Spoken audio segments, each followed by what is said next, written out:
नमस्कार प्यारे दर्शकों और आप सभी का एक बार फिर से बहुत बहुत स्वागत है। आज हम आपके लिए कर्मचारी भविष्य निधि संगठन यानी ईपीएफओ से जुड़ी दो बहुत बड़ी और दो टूक खबरें लेकर हाजिर हुए हैं। अगर आप पेंशनर हैं या फिर पीएफ खाता धारक तो ये वीडियो आपके लिए बेहद अहम है। देश भर में करोड़ों पेंशनर्स की लंबे समय से जो मांग चली आ रही थी, उस पर अब सरकार ने मुहर लगाने का रास्ता साफ कर दिया है। जी हां, ये कोई अफवाह नहीं है।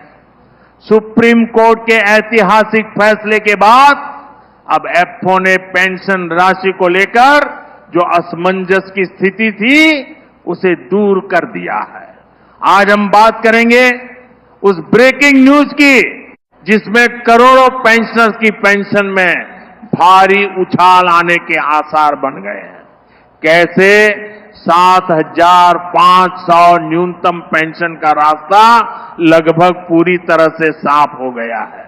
इसके साथ ही जो लोग अभी नौकरी में हैं और हर महीने पीएफ में पैसा जमा कर रहे हैं, उनके लिए भी एक सुनहरी खबर है। एफओ जल्द ही ब्याज दरों पर बड़ा ऐलान करने वाला है। 11 दिनों के अंदर यानी 2 मार्च को होने वाली अहम बैठक में तय होगा कि आपके पीएफ खाते पर कितना ब्याज मिलेगा। तो चलिए शुरू करते हैं और सबसे पहले जानते हैं पेंशन से जुड़ी उस बड़ी अपडेट के बारे में जिसने हर पेंशनर के चेहरे पर मुस्कान ला दी है। दोस्तों, पेंशन का मामला हमेशा से ही संवेदनशील रहा है। रिटायरमेंट के बाद जीवन यापन का एकमात्र सहारा पेंशन ही होती है।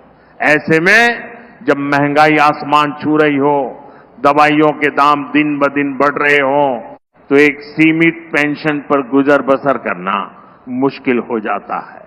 इसी मुश्किल को देखते हुए लंबे समय से न्यूनतम पेंशन 7,500 करने की मांग हो रही थी। अब इस मांग पर सकारात्मक संकेत मिलने लगे हैं। एफओ ने इस दिशा में एक बड़ा कदम उठाया है और पेंशन राशि बढ़ाने की प्रक्रिया को अंतिम रूप दे दिया है। अब आप सोच रहे होंगे कि आखिर ये बढ़ोतरी कितनी होगी और इसका फायदा किन लोगों को मिलेगा। तो चलिए इसे विस्तार से समझते हैं। फिलहाल जो लोग एफओ के अंतर्गत पेंशन पा रहे हैं, उनमें से बड़ी तादाद उन लोगों की है जिनकी पेंशन बहुत कम है। कई लोगों को महज 1,000 से 2,000 प्रति माह पेंशन मिल रही है, जो आज के समय में किसी भी तरह से पर्याप्त नहीं है। नई घोषणा के तहत इस पेंशन राशि को बढ़ाकर 7,500 करने पर सहमति बन गई है। इसका मतलब यह हुआ कि जिन लोगों को पेंशन कम मिल रही थी, उनकी आय में अब कई गुना का इजाफा हो सकता है। ये बढ़ोतरी सीधे तौर पर करोड़ों पेंशन धारकों की जेब पर असर डालेगी और उनके जीवन स्तर में सुधार लाएगी। लेकिन क्या ये बढ़ोतरी सभी के लिए एक समान होगी? यहां थोड़ा स्पष्टीकरण जरूरी है। दरअसल ये फैसला उन पेंशनर्स के लिए सबसे ज्यादा फायदेमंद साबित होगा जो ग्रामीण इलाकों या छोटे शहरों में रहते हैं। गांवों में रहने का खर्च शहरों के मुकाबले कम होता है। वहां 7,500 की राशि एक सम्मानजनक जीवन जीने के लिए काफी हद तक सहायक हो सकती है। वहीं दूसरी ओर दिल्ली, मुंबई, बेंगलोर या चेन्नई जैसे महानगरों में रहने वाले पेंशनर्स के लिए यह राशि अभी भी कम पड़ सकती है। इन शहरों में सिर्फ किराया ही हजारों रुपए में होता है। साथ ही बिजली, पानी, परिवहन और स्वास्थ्य सुविधाओं का खर्च भी बहुत अधिक है। इसलिए विशेषज्ञों का मानना है कि यह एक अच्छी शुरुआत जरूर है, लेकिन महंगाई भत्ते, डियरनेस अलाउंस की तरह इसे भी महंगाई से जोड़ने की जरूरत है, ताकि हर साल अपने आप इसमें इजाफा होता रहे। अब इस फैसले के पीछे की वजह क्या है? दरअसल पिछले कुछ समय से पेंशनर्स और उनके संगठन लगातार सरकार पर दबाव बना रहे थे। सुप्रीम कोर्ट में भी यह मामला उठा था और कोर्ट ने पेंशन के मुद्दे पर ईपीओ को कई बार फटकार भी लगाई थी। ऐसे में सरकार और ईपीओ दोनों ही इस मसले को सुलझाने के पक्ष में थे। ये फैसला न सिर्फ एक कानूनी बाध्यता है बल्कि एक सामाजिक जिम्मेदारी भी है। हमारे देश में बुजुर्गों की संख्या लगातार बढ़ रही है और उनकी देखभाल करना समाज और सरकार दोनों का कर्तव्य है। पेंशन बढ़ाने से उनके मनोबल में भी वृद्धि होगी। जब एक बुजुर्ग व्यक्ति को लगेगा कि वह आर्थिक रूप से सुरक्षित है तो उसका मानसिक स्वास्थ्य भी बेहतर रहेगा और वह समाज की मुख्य धारा से जुड़ा रहेगा। इस फैसले का एक और महत्वपूर्ण पहलू यह है कि इससे सिर्फ पेंशनर ही नहीं बल्कि उनके परिवार को भी राहत मिलेगी। अक्सर देखा जाता है कि बुढ़ापे में लोग अपने बच्चों पर आश्रित हो जाते हैं। अगर उनकी अपनी आय होगी तो परिवार में उनकी स्थिति मजबूत होगी और वे आत्मनिर्भर महसूस करेंगे। इसके अलावा अगर पेंशन बढ़ती है तो बाजार में भी मांग बढ़ेगी क्योंकि लोगों के पास खर्च करने के लिए ज्यादा पैसे होंगे। इससे अर्थव्यवस्था को भी एक नई दिशा मिलेगी। हालांकि अभी भी कुछ चुनौतियां बरकरार है। सबसे बड़ी चुनौती यह सुनिश्चित करना है कि ये लाभ हर पेंशनर तक समान रूप से पहुंचे। अक्सर सरकारी योजनाओं का लाभ असली हकदारों तक नहीं पहुंच पाता क्योंकि प्रक्रिया जटिल होती है या फिर जानकारी का अभाव होता है। ऐसे में जरूरी है कि एपीओ इस बढ़ोतरी को लागू करने के लिए एक सरल और पारदर्शी प्रणाली विकसित करे। साथ ही जो पेंशनर अभी भी पुरानी व्यवस्था में फंसे हुए हैं उन्हें इस नई व्यवस्था में शामिल करने के लिए एक विशेष अभियान चलाना चाहिए। विशेषज्ञों का यह भी कहना है कि पेंशन के साथ साथ अगर स्वास्थ्य सेवाओं को भी मुफ्त या रियायती दरों पर उपलब्ध कराया जाए तो ये कदम और भी असरदार हो जाएगा। बुजुर्ग लोगों के लिए सबसे बड़ा खर्च इलाज का ही होता है। अगर सरकार आयुष्मान भारत योजना की तर्ज पर एक विशेष स्वास्थ्य बीमा योजना पेंशनर्स के लिए लेकर आए तो उन्हें बड़ी रास्ता बीमा करके आहत मिलेगी। साथ ही बुजुर्गों के लिए रियायती आवास की भी व्यवस्था होनी चाहिए, खासकर शहरी इलाकों में। इस पूरे घटनाक्रम को देखते हुए हम कह सकते हैं कि एफओ का 7,500 पेंशन बढ़ाने का फैसला एक क्रांतिकारी कदम है। यह न सिर्फ पेंशनर्स के प्रति सरकार की संवेदनशीलता को दर्शाता है बल्कि एक जिम्मेदार प्रशासन की भी मिसाल पेश करता है। उम्मीद है कि जल्द ही इस फैसले को अधिसूचित कर दिया जाएगा और पेंशनर्स के खाते में बढ़ी हुई राशि आनी शुरू हो जाएगी। लेकिन यहीं पर खबर खत्म नहीं होती। अब बारी है उन लोगों की जो अभी नौकरी में हैं और अपने भविष्य के लिए पीएफ में पैसा जमा कर रहे हैं। उनके लिए भी एक बड़ी अपडेट आ चुकी है। चलिए अब बात करते हैं एफओ इंटरेस्ट रेट यानी ब्याज दर की। जी हां दोस्तों, कर्मचारी भविष्य निधि संगठन इन दिनों अपने करीब 7 से 8 करोड़ सब्सक्राइबर्स की ब्याज दर को लेकर चर्चा में है। बीते कुछ वर्षों से पीएफ पर ब्याज दर लगातार 8.25% पर स्थिर बनी हुई है। अब सवाल यह उठ रहा है कि क्या आने वाले सप्ताहों से पढ़ाने कहा वित्तीय वर्ष में भी यही दर बरकरार रहेगी या इसमें बढ़ोतरी होगी? इस सवाल का जवाब 2 मार्च को होने वाली अहम बैठक में मिल जाएगा। केंद्रीय श्रम और रोजगार मंत्री मनसुख मांडविया की अध्यक्षता में होने वाली इस बैठक में central board of trustees CBT के सदस्य शामिल होंगे और पीएफ ब्याज दर पर अंतिम करवाली कर सकते हैं। पीएफ ब्याज दर पर अंतिम कर सकते हैं। वहां से सवाल का जवाब 2 मार्च को होने वाली का सदस्य शामिल होंगे और पीएफ ब्याज दर पर अंतिम कर दिया गया है। अध्यक्ष के सवाल के सदस्य शामिल होंगे, मुहर लगाएंगे।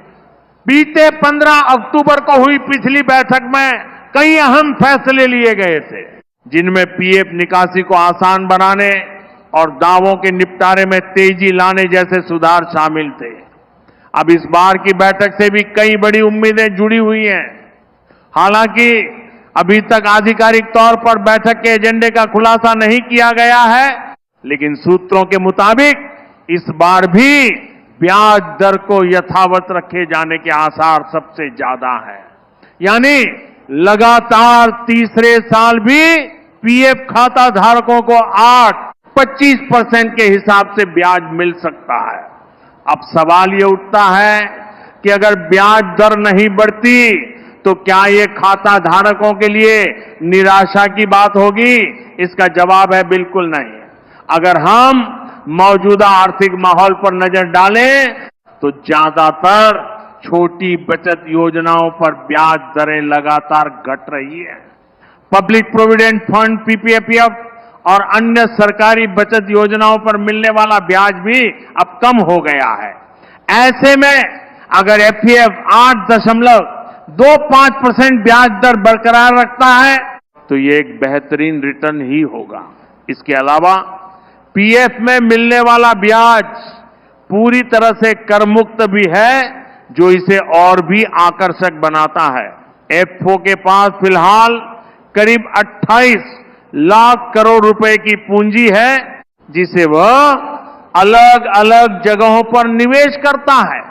इसमें से 45% से 65% पैसा सरकारी प्रतिभूतियों में लगाया जाता है, जो सबसे सुरक्षित निवेश माना जाता है। वहीं 20% से 45% पैसा अन्य ऋण साधनों में और 5% से 15% पैसा एक्सचेंज ट्रेडेड फंड एटीएफ के जरिए शेयर बाजार में लगाया जाता है। बाकी 5% पैसा अल्पकालिक साधनों में निवेश किया जाता है। निवेश का यह मिश्रण एफओ को सुरक्षा और रिटर्न के बीच संतुलन बनाने में मदद करता है।